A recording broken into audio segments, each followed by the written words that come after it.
Salve, salve, gente boa! E aí, tudo bem? Seja bem-vindo, seja bem-vinda aí ao canal. Nesse vídeo a gente vai falar a respeito do seguinte: o que mais importa para você? Orgulho ou perdão? Vamos pensar sobre isso? Vem comigo até o final.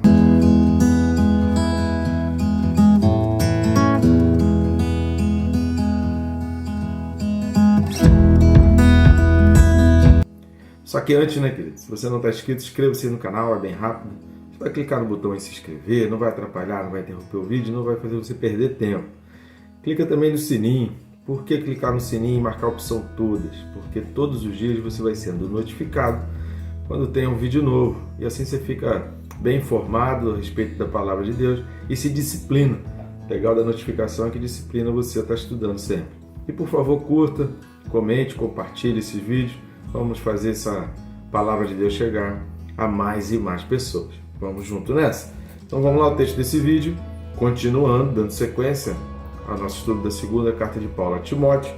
E a gente vai ler hoje o capítulo 4, versículo 11. 2 Timóteo 4, 11, diz assim: somente Lucas está comigo. Toma contigo Marcos e traze-o, pois me é útil para o ministério. Glória a Deus, né? Muito bom, cara. Esse texto aqui, como a gente já falou aí nos vídeos anteriores, se você não assistiu, eu recomendo que assista. Não é para você fechar um entendimento aqui completo. A gente tem um tempo muito curto aqui, então para você fechar o entendimento, você precisa assistir uma sequência de vídeos para poder você fechar realmente o entendimento. Tem coisa que a gente explica num, que não explica no outro. Tem coisa que às vezes a gente repete um pouco, exatamente para poder fixar na mente o entendimento e não gerar interpretações erradas, mas de qualquer forma, cada vídeo é um recorte que a gente está estudando versículo a versículo, então é importante você pegar, eu recomendaria você pegar, assistir os primeiros vídeos da segunda carta e pegar aí do capítulo 4, pelo menos do 1 em diante, e assistir na sequência. A gente vem falando aqui, esse trecho da carta de Paulo, que para nós aqui começa aí no versículo 6, Paulo fala sobre a sua vida pessoal, depois ele vai fazer o apelo para Timóteo, para ir ter com ele, versículo 9, ele fala, vem comigo depressa. A gente vai voltar nesse assunto do vem comigo depressa em outros versículos mais para frente, o porquê de Paulo estar falando isso para Timóteo, e ele fala, vem depressa, porque Demas se desertou dessa luta do Evangelho, amou o presente século, não soube escolher, fez escolhas erradas, tomou opções erradas, e eu contava com ele e agora não posso contar mais. E ele vai falar, somente Lucas está comigo. Lucas foi um companheiro ali fiel de Paulo, a gente percebe nitidamente porque o livro de Atos foi escrito por Lucas, e do momento em que Lucas começa a acompanhar Paulo, a gente já não vê mais nenhum relato dos outros discípulos, né, dos outros apóstolos, e a gente começa a ver o livro de Atos focado nas viagens missionárias de Paulo, que foi escrito por Lucas. Lucas o acompanhou, Lucas esteve sempre com Paulo, Lucas era um admirador de Paulo, Lucas era apaixonado pelo ministério de Paulo, por tudo que Paulo fazia. Lucas era um entusiasta do ministério e do serviço de Paulo, então Lucas está presente sempre ali. Aí Paulo vai falar, Lucas é o chamado médico amado, como ele menciona lá em Colossenses 4,14 e Filemão, versículo 24, aqui Filemão tem um capítulo só, né? Versículo 24, e ele viajou com Paulo ao longo de boa parte da segunda e da terceira viagem missionária. Agora, e esse Marcos? Lucas é um concurso, Lucas era um grande amigo de Paulo, alguém que estava bem próximo. Mas e esse Marcos? Porque Paulo ele vai falar para Timóteo, olha, toma contigo Marcos e traze-o, pois me é útil para o ministério. Aqui, queridos, essa frase ela vai demonstrar para nós um grande exemplo de perdão, um grande exemplo de mudança de atitude.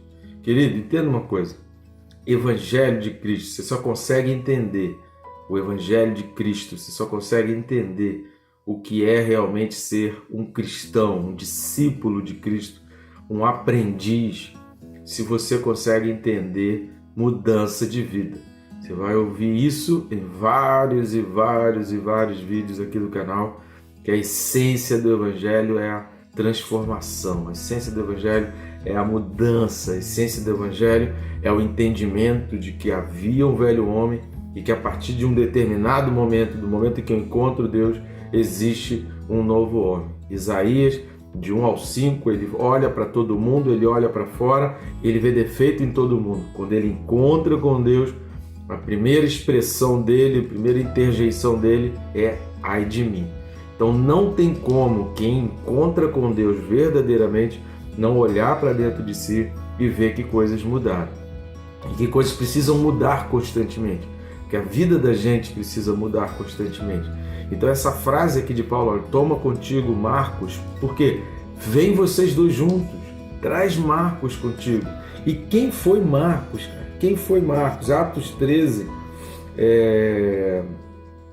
ali por volta do versículo 13, mais precisamente, Marcos era aquela pessoa que era conhecido ali do pessoal, né, também chamado de João Marcos, foi quem acabou, através do perdão, olha quanta coisa que vai acontecendo quando você muda um paradigma, quando você quebra o teu coração para o perdão, para o entendimento de que o orgulho não vale a pena, né? O orgulho de nada vale a pena. A palavra orgulho, ela significa um conceito demasiado a respeito de si mesmo, sabe? É uma sensação pelas próprias qualidades, pelos próprios, sabe? É você se fazer, em se encher muito, é você considerar e você pensar a respeito de si mesmo, ter essa satisfação pelo seu valor próprio acima de qualquer coisa. Isso é orgulho. A Bíblia não orienta em momento nenhum o orgulho, pelo contrário, ela vai dizer que Lúcifer se encheu de orgulho, o coração dele estava muito orgulhoso até o ponto dele se achar acima de Deus. Então esse foi o que a Bíblia relata. Veja bem, a Bíblia relata que esse foi um dos motivos da queda de Lúcifer, o orgulho, porque ele se encheu tanto, se envaideceu tanto, se sentiu tão vaidoso que ele se achou acima de Deus, ele achou que o poder dele poderia superar Deus. A Bíblia sempre vai orientar, você sempre vai ver texto bíblico contrário ao orgulho. E o que é ser contrário ao orgulho? É ser humilde, negar-se a si mesmo, carregar a sua própria cruz. Pesquisa essas expressões aí. Se você tem qualquer aplicativo da Bíblia, tem como você pesquisar. Então pesquisa no Google e escreve sempre versículo. Bota a frase ou a palavra e escreve versículo.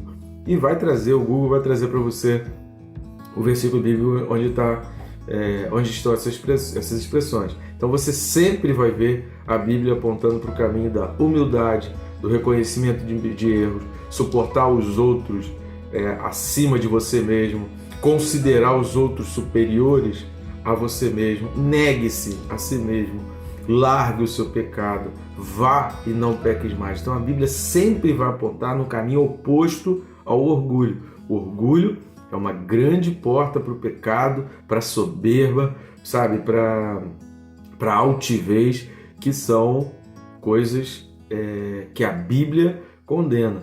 Paulo aqui teve uma desavença com João Marcos. Se você já parou o vídeo, foi lá em Atos 13, versículo 13, houve ali uma discussão. Paulo não quis Marcos, Paulo não queria Marcos ali na companhia. Barnabé, que é um homem um dos grandes nomes do Novo Testamento, é Barnabé, um cara fantástico. Barnabé fica com pena de Marcos e naquele momento ele percebe assim, Paulo já está pronto, Paulo pode seguir adiante, Paulo pode ir à vida, eu vou cuidar de Marcos, porque realmente Marcos aqui não está pensando direito, Marcos está tomando rumos que não são legais, Marcos está com um sentimento muito independente, muito altivo, muito soberbo. Então eu vou trabalhar um pouco na vida de Marcos. Barnabé trabalhou na vida de Marcos e Marcos escreveu o Evangelho.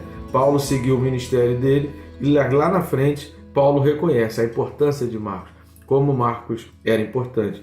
E essa frase, pois me é útil para o ministério, demonstra que Paulo perdoa Marcos, que Paulo entendeu o propósito de Marcos, que Paulo sabe reconhecer o valor de alguém. Não são erros que acontecem na nossa vida, querido, Todo mundo erra, então a gente precisa saber recortar as histórias da vida dos nossos relacionamentos. A gente precisa aprender a separar, sabe? Pessoas erram, pessoas tomam atitude às vezes movido por emoção. Todo mundo erra e nós também erramos, porque é muito fácil a gente falar que todo mundo erra quando é sempre o erro do outro, quando a gente está sempre apontando o dedo no outro e é sempre o outro que erra.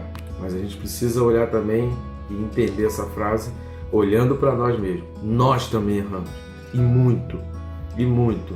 E a gente precisa saber que a Bíblia caminha na direção do perdão, no sentido oposto ao orgulho. Você não vai ver texto nenhum, exaltação nenhuma da Bíblia apontando para o orgulho. Pelo contrário, se você parar para você ler a Bíblia inteira, tirar um tempo aí, eu vou ler a Bíblia inteira, você vai ver que a Bíblia sempre vai apontar dos grandes homens de Deus. A Bíblia sempre vai apontar defeitos.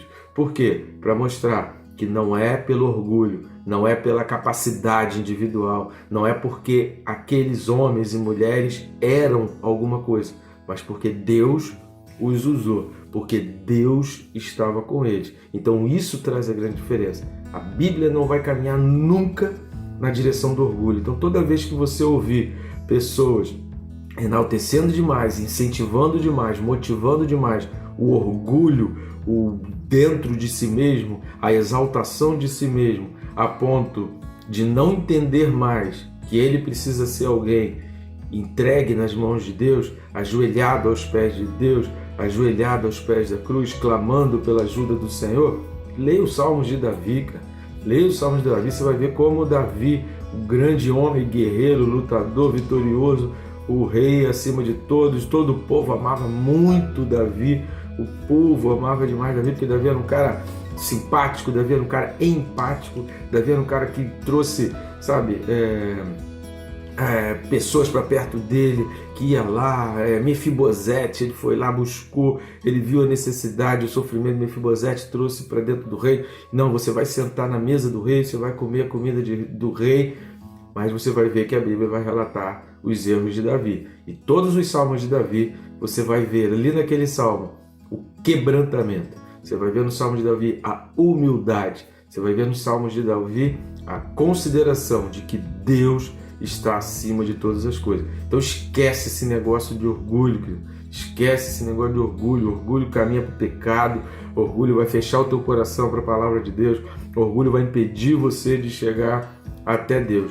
Paulo aqui ele dá um tremendo de um exemplo. Porque quando ele fala que Marcos era útil para ele, rapaz, isso é fantástico. Marcos voltou a trabalhar com Paulo e agora no final da vida, Paulo deseja ver Marcos, porque gosta de ver o progresso na vida de Marcos e Paulo quer demonstrar exemplo. Melhor coisa, querido, é você viver pelo exemplo, é você ser exemplo daquilo que você prega. Paulo também teve seu erro, né?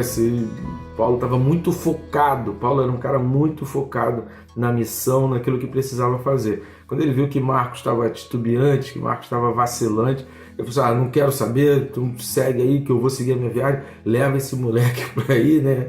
E aqui a Bíblia na versão, na linguagem do Leandro. Mas e Paulo se estressou com Marcos, mas Paulo depois lá na frente reconheceu, perdoou, porque a vida da gente precisa de perdão.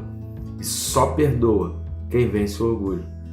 Ou você é uma pessoa orgulhosa, acha que não erra, acha que não comete falhas, acha que tudo que você faz é perfeito, ou você é uma pessoa que demonstra perdão.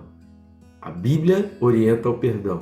Jesus ele vai dizer na oração que ele ensinou que aquele que não perdoa não é perdoado. E só entra no céu quem é perdoado. Então, se você quer entrar no céu, se você quer viver com Deus, você precisa perdoar. Porque Jesus ensina que a medida que a gente oferece para Deus, para receber o perdão dele, é a mesma medida que a gente dá para os outros. Quem define a medida do perdão somos nós. Depois a gente vai fazer uns vídeos aí especiais sobre a conhecida oração do Pai Nosso. Porque nós é que oferecemos para Deus o quanto a gente quer receber de perdão dele. E como que a gente oferece isso para ele?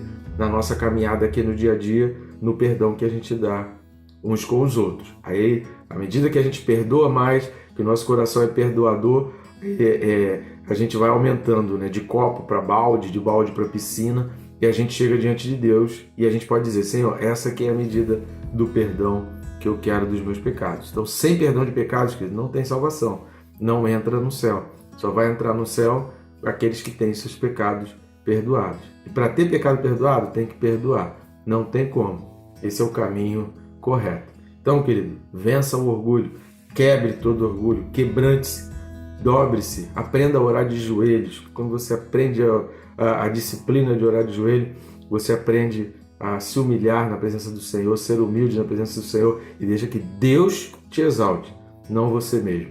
Tá bom, gente boa? Que Deus te abençoe, rica e abundantemente.